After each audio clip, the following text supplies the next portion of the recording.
प्यारे दोस्तों, साथियों, इंजीनियर विष्णु अग्रवाल का नमस्कार। आप सब दर्शकों का मेरे YouTube चैनल पर स्वागत है।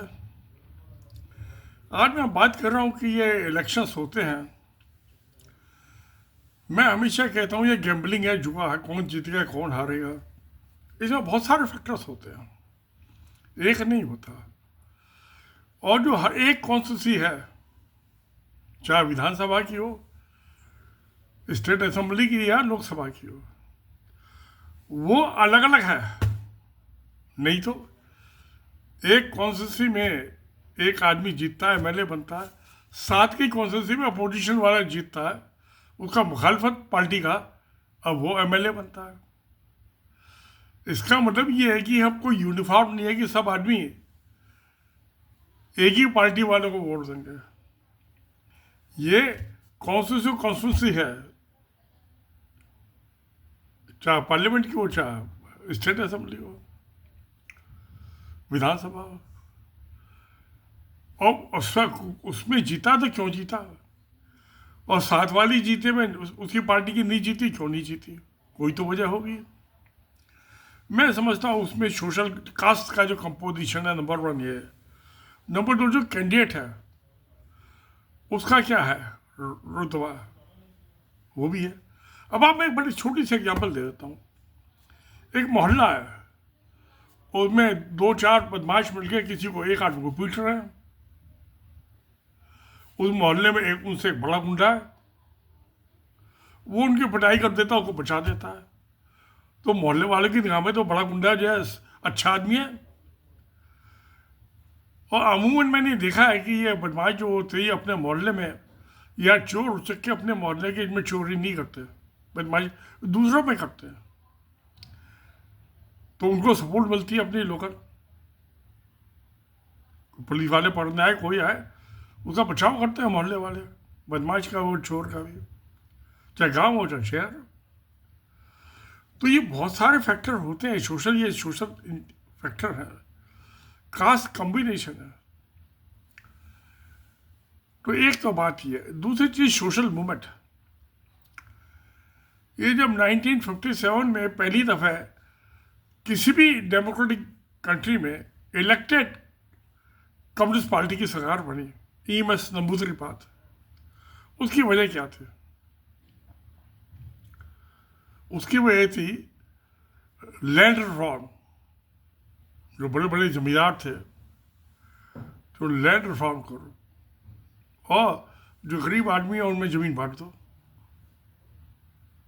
एक बहुत बड़ी वजह थी, और जीते। 28 महीने उनकी सरकार चली। इंदिरा गांधी कांग्रेस के अध्यक्ष थी, जवाहरलाल नेहरू के पिता प्रधानमंत्री। 28 महीने बर्खास्त कर दी इंदिरा गांधी ने, वहाँ अपोजिशन चालू कराया। मगर तब से लगा कि सन 57 से आज 2025 आ गया, ये RSS अपनी टांग नहीं घुसा सका वहाँ केरला के अंदर। या तो वहाँ पे ग्रुप है दो, एक का जो चौधरी कांग्रेस पार्टी है, एक की कम्युनिस्ट पार्टी है। कभी किसी की सरकार बन गई, किसी की बन गई, जिसकी मेजोरिटी आगे बन गई। वो तीसरे को वो टांग नहीं अड़ाने दिए। वही हाल तमिलनाडु में है।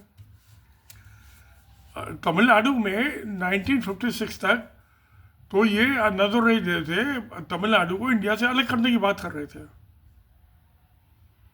कांग्रेस पार्टी की सरकार थी वहाँ। मगर जैसी कांग्रेस पार्टी की आदत है कि सबको इकट्ठा रखना, देश को इकट्ठा करना, तो टूटने नहीं देना, तो इन्होंने समझौता किया। तो 1967 में DMK की द्रौपदी मुर्मू कसगम उनकी सरकार बन गई, और CN अन्नादुरई जो थे उसके चीफ मिनिस्टर बन गए। वो चलता आज तक, 1967 से 2025।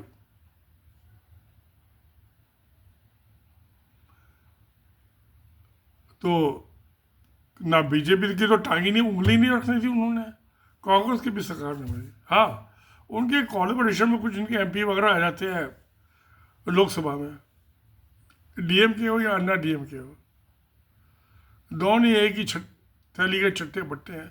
और वो जयललिता तो मर गई, उसके क्रू जो थे वो भी मर गए। पर ये सब दमड़ट जो इनकी कल्चर है, या उसी के ही क्या। यही हाल आंध्र प्रदेश का। वहाँ पे कांग्रेस की सरकार थी हमेशा। भाई चन्ना रेड्डी होते थे वहाँ के चीफ मिनिस्टर, राजीव गांधी गए, वो डांट के वहीं से बर्खास्त कर दिया, दूसरा चीफ मिनिस्टर बना दिया। तो वहाँ पे जो था ये NTR बड़े हीरो थे, film director, film maker, producer, और पैसा भाई था। उन्होंने तेलुगु देशम पार्टी बना दी और गांव गांव एक उन्होंने रथ बना लिया, चैतन्य रथम। 1 साल तक गांव गांव उसमें घूमते रहे, शहर में, कस्बों में, और बड़ी मेजोरिटी से आंध्र प्रदेश में सरकार बना ली। अब उनका दामाद जो है चंद्रबाबू नायडू, ये है चीफ मिनिस्टर। तो वहाँ मगर उसके बावजूद थे ऐसा, बीच में एक YSR रेड्डी थे, वो क्रिश्चियन थे। NTR हिंदू था, उससे पहले सारे चीफ मिनिस्टर हिंदू रहे, वो क्रिश्चियन थे और वो भी पैसे वाले आदमी थे। सरकार बनाई तो बाद में मैं कहा 2 दफ़े वो चीफ मिनिस्टर रहे थे। बाद में हेलीकॉप्टर के एक्सीडेंट में उनकी डेथ हो गई, तो उनका बेटा जगन रेड्डी कहना मुझे चीफ मिनिस्टर बनाओ। ये भी बाप भी क्रिश्चियन, ये भी क्रिश्चियन। हिंदू मुसलमान का सवाल नहीं है वहाँ आंध्र प्रदेश में, ना तमिलनाडु में, ना केरला में। तो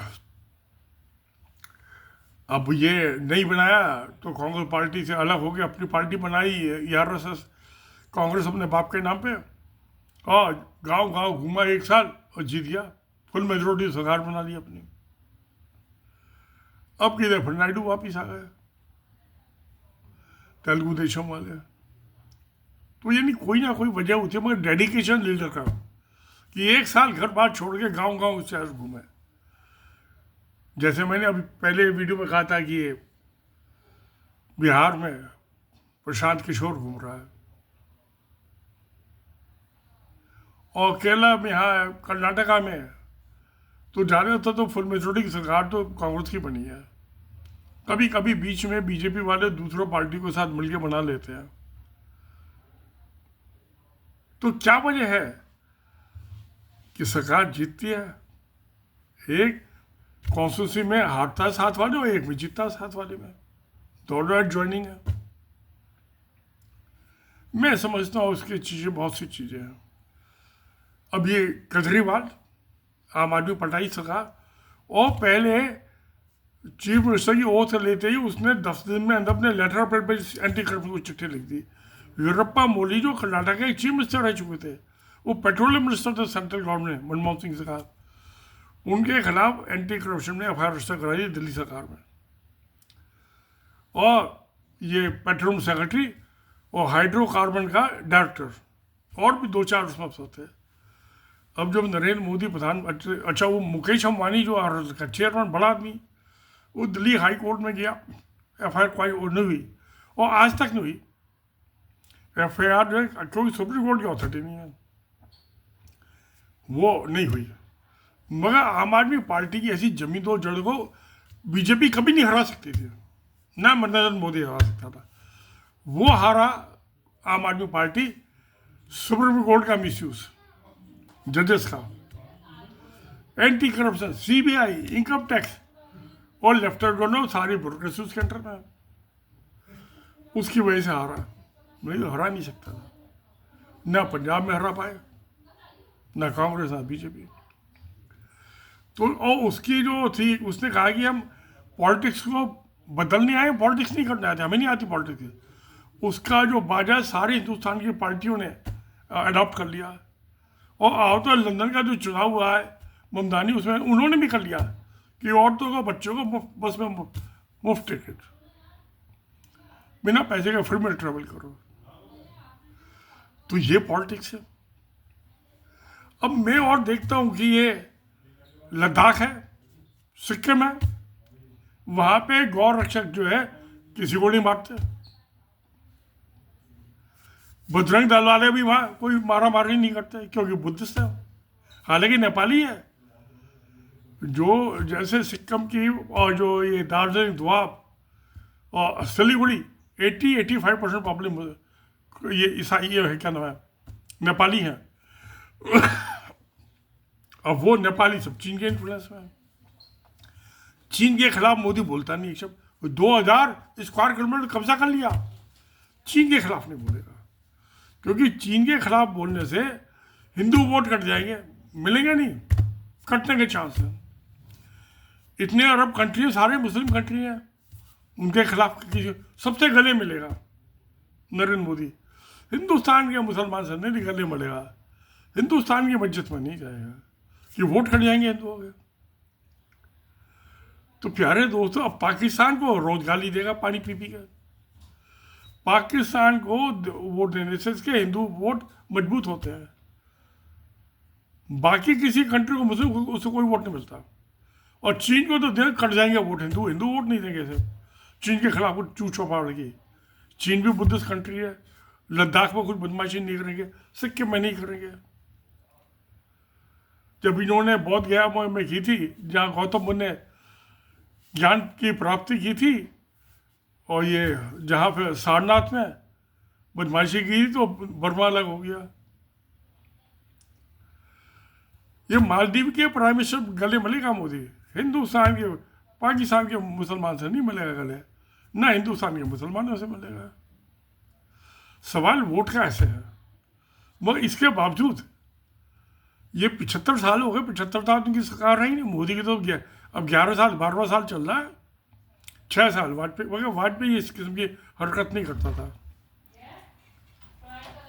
तो प्यारे दोस्तों, ये जो पॉलिटिक्स है और इसमें कौन जीतता है कौन हारता है,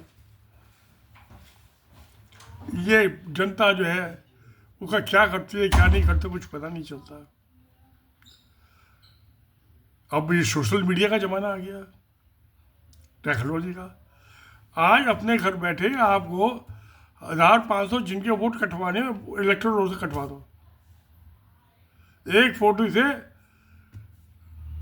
500 वोट जुड़वा दो उसमें। आज ये सोशल मीडिया का कमाल है, टेक्नोलॉजी का कमाल है। इलेक्टोरल रोल तो जब प्योर है ही नहीं, तो इलेक्शन कहाँ से प्योर हो जाएंगे। रीजनल इलेक्शन कमीशन आता है अपॉइंटी के 75 साल में, जिसमें गवर्नमेंट का कोई रोल नहीं है।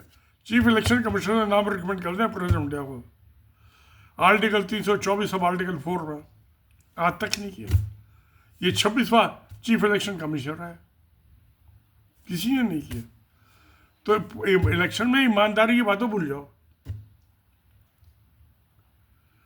कोई मायने ही नहीं है। ये तो मैं इसलिए कहता हूँ जुआ है। मगर कभी कभी हालात जो है, जब बादल आते हैं काले काले, तो दिखाई देता है कि बारिश आने वाली है। अब आज का प्रशांत किशोर 3 साल से मेहनत कर रहा है, उसने सब पढ़े लिखे आदमी को टिकट दिया। ये नहीं कि 7वीं क्लास तक जो पढ़ा हुआ है उसको डिप्टी चीफ मिनिस्टर, जिसका 5 आदमी का मर्डर का चार्ज था, क्योंकि उस टाइम एडल्ट नहीं था, इसने 2 साल बाद छोड़ दिया उसे। वहां पे एक और कई आदमी जो कातिल है, क्रिमिनल है बिहार में। ये लालू का बेटा, ये भी 7वीं क्लास तक पढ़ा हुआ है, चीफ मिनिस्टर की दौड़ में सबसे आगे है। तो मैं समझता हूँ ये प्रशांत, क्योंकि पढ़ा लिखा आदमी की उस नब्ज और होती है, उसकी खुशबू और होती है। तो जैसे केजरीवाल जो है, ये दिल्ली में 10 साल में नेशनल पार्टी बन गई। दिल्ली में चीफ मिनिस्टर 2 दफ़े सरकार बना ली, 3 दफ़े पंजाब में बना ली। ऐसी है प्रशांत किशोर, ये जम जाएगा इस 2025 के इलेक्शन में। 14 नवंबर को रिजल्ट आ जाएंगे। एक फेस का तो हो गया, उसमें क्या हुआ क्या नहीं हुआ कुछ पता नहीं। मैं ये बात तो निश्चित है, अब हिंदुस्तान में ईमानदारी से इलेक्शन हो नहीं सकते। और ये चीफ इलेक्शन कमीशन कराने की कोशिश तो भी नहीं करा भी नहीं पाएंगे।